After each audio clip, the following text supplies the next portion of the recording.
గురుగారు, మకర రాశి వారికి ఈ వారం ఏ విధంగా ఉండబోతోంది? మకర రాశి వారికి 5 గ్రహాలు చక్కగా యోగిస్తున్నాయమ్మ. ఏకాదశంలో చంద్రుడు, 6లో కుజుడు, 5లో గురువు, 2లో శుక్రుడు, 3లో రాహువు. మంచి కాలం నడుస్తోంది. చక్కని ప్రణాళికలతో పనులు మొదలుపెట్టండి. వెంటనే విజయం లభిస్తుంది. సరైన కార్యాచరణ ద్వారా మేలు చేకూరుతుంది.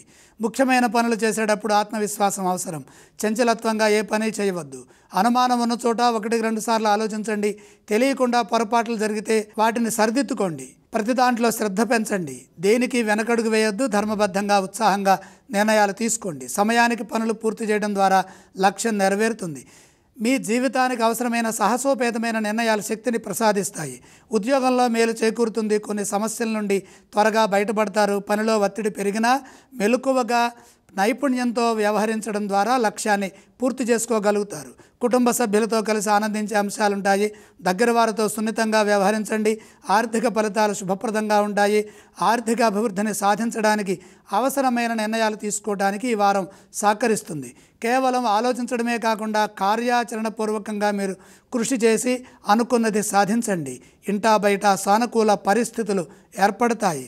అదృష్టం వరిస్తుంది. ఈ రాశివారు ఏ స్తోత్రాన్ని పఠించాలి?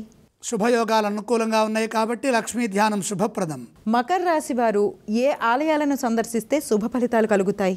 లక్ష్మీ దర్శనం చేస్తే మేలు చేకూరుతుంది. ఈ రాశి వారు ఏవేవి దానం చేయాలంటారు? 5 గ్రహాలు దివ్యంగా యోగిస్తున్నాయి కాబట్టి దానాలు అవసరం లేదు.